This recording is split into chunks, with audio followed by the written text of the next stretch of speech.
അംബികേ,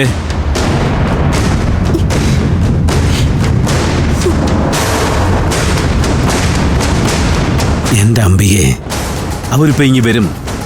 നീ ഇങ്ങനെ ഇരിക്കാവുന്ന ഉഷാറാവ്. അല്ല, നിനക്കിപ്പോ എങ്ങനെയുണ്ട്? എനിക്കെങ്ങനെ ഉണ്ടായാൽ നിങ്ങൾക്ക് എന്താ? കണ്ണിച്ചോരയില്ലാത്ത പണിയല്ലേ നിങ്ങൾ കാണിച്ച്? എന്റെ ഈശ്വര, ആ വീഴ്ചയിൽ അങ്ങ് മരിച്ചു പോയാ മതിയായിരുന്നു. ഈ നാണക്കേട്ട് സഹിക്കണ്ടല്ലോ. അതിനിപ്പോ ഇവിടെ എന്താ ഉണ്ടായേ? അവര് ഒളിച്ചോടി വരികയൊന്നുമല്ലല്ലോ. 2 വീട്ടുകാരോട് നിശ്ചയിച്ച കല്യാണം അത് അമ്പലത്തിൽ വെച്ച് നടത്തി. അതിനിപ്പോ എന്താ പ്രശ്നം? അമൃത പറഞ്ഞ വാക്ക് എനിക്ക് ഓർമ്മയുണ്ട്. ആ 60 പവൻ സ്വർണ്ണം എനിക്ക് തരാം, പകരം അഖിലയ്ക്ക് ഇവിടെ സന്തോഷവും സമാധാനവും ആയിരിക്കണോന്ന്. സ്വർണ്ണം ഇല്ലാതെ വരുമ്പോ സമാധാനം കൊടുക്കേണ്ട കാര്യമില്ലല്ലോ. അവളിങ്ങ് വരട്ടെ. അവളുടെ ചേച്ചി എന്നോട് ചെയ്തതിനെല്ലാം അനുഭവിക്കാൻ പോകുന്നത് അവളാ. അംബികേ, ഇത് പഴയ കാലമൊന്നുമല്ല. വെറുതെ അവളെ ഉപദ്രവിച്ചാലേ അവരുണ്ടെ കേസ് കൊടുക്കും. അങ്ങനെ എന്തെങ്കിലും ഒന്ന് സംഭവിച്ചാ നീ ഞാനൊക്കെ അകത്തു പോവും. ദേ, അതിനുള്ള വഴി നോക്കല്ലേ. ഇങ്ങനെ തോറ്റ് നാണം കെട്ട് ജീവിക്കുന്നതിലും ഭേദേ ജയിലിൽ കിടക്കുന്നത് തന്നെയാ. പക്ഷെ സഹദേവേട്ടാ, എന്നെ ജയില് കാണിച്ച് പേടിപ്പിച്ചാലും ശരി, അവളെ സമാധാനത്തോടെ ജീവിക്കാൻ ഞാൻ സമ്മതിക്കില്ല.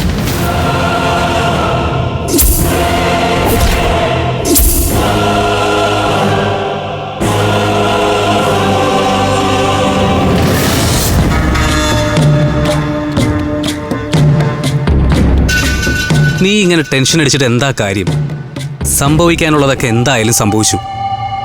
ഇനിയിപ്പം നമ്മൾ വിചാരിച്ചിട്ട് ഒന്നും ചെയ്യാനില്ല. കൊള്ളാം. ഇങ്ങനെ ഒരു കുലുക്കം ഇല്ലാതിരിക്കാൻ സുമേഷിന് എങ്ങനെ കഴിയുന്നു? സുമേഷിന്റെ അനിയനാ ആ പെണ്ണിനെ കൊണ്ട് ഇങ്ങോട്ട് വരുന്നേ. അവരുടെ കല്യാണം നേരത്തെ നിശ്ചയിച്ചിരുന്നേലേ, പിന്നെന്താ? കല്യാണം നിശ്ചയിച്ചപ്പോൾ വ്യവസ്ഥയായിരുന്നു ആ 60 പവൻ സ്വർണം. അതില്ലാതല്ലേ അവളിപ്പോ ഇങ്ങോട്ട് വരുന്നേ? ഒന്നുമില്ലാതെ തന്നെയാ വരുന്നത്. അത് അവളുടെ കുറ്റമല്ലല്ലോ. സ്വർണം അവര് കൊടുത്തു, അത് അമ്മയുടെ കയ്യിൽ നിന്ന് പോയി. അപ്പോ തെറ്റാരുടെ കയ്യില? സുമേഷ് എന്റെ കൂടെയോ അത് അവളുടെ കൂടെയോ? സ്വർണം തന്നെന്ന് വരുത്തിട്ട് അമൃത തന്നെ അത് തിരിച്ചു കൊണ്ടുപോയില്ലേ? ഇപ്പൊ എന്താ അവൾ ഇങ്ങോട്ട് വരികയും ചെയ്യുന്നു.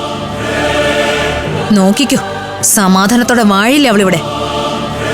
അവളുടെ കഷ്ടകാലത്തിന്റെ തുടക്കം ഇത്. എന്നെ കൊണ്ടാവും പോലെയൊക്കെ ഞാൻ അവളെ ഉപദ്രവിക്കും.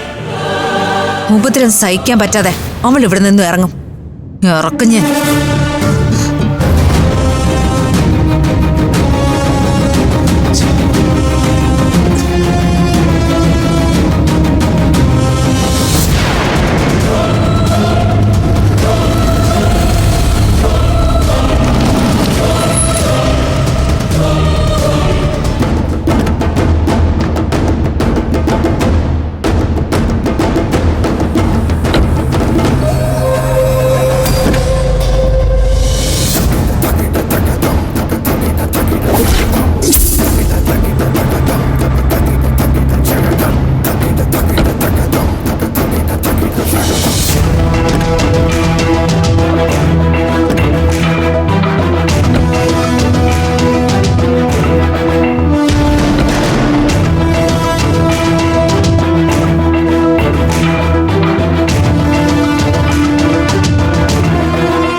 നോക്ക്, കല്യാണം കഴിഞ്ഞു വരുന്ന കോലം.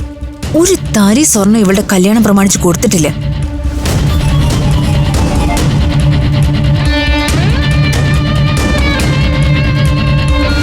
എനിക്ക് മനസ്സിലായി, ഇത് മനഃപൂർവ്വം എന്നെ വെല്ലുവിളിക്കാൻ ചെയ്തതാ. എന്താ ചെയ്യാൻ പറ്റുമെന്ന് നോക്ക് എന്നല്ലേ അവളുടെ ഭാവം. ഞാൻ കരുതിയത് ഗുണ്ടകളെയും കൂട്ടിയായിരിക്കും വരുന്നതെന്ന്. ആകാശിന്റെ ധൈര്യം സമ്മതിക്കണം. വാ.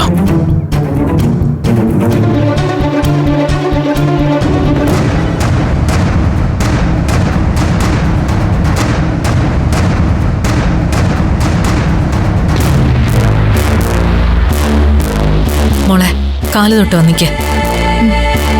തുടരുതെന്റെ കാലില്.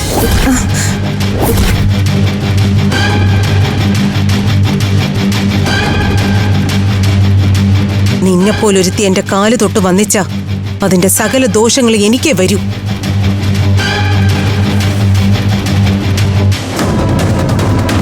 എന്റെ മക്കള് ഒരു പാപവും ചെയ്തിട്ടില്ല. എന്നെ ധിക്കരിച്ച് കല്യാണം കഴിച്ചത് തന്നെ മഹാപാപ.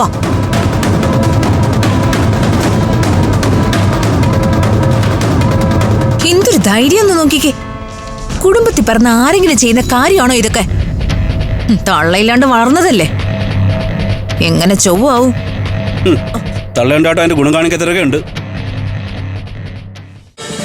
ഫ്ലവേഴ്സ് ഒരുക്കുന്ന കാഴ്ച വസന്തം യൂട്യൂബിൽ പ്രേക്ഷകർക്ക് ലൈവായി കാണാം. ഫ്ലവേഴ്സ് കോമഡിയിൽ ജോയിൻ ചെയ്യൂ, ആസ്വദിക്കൂ.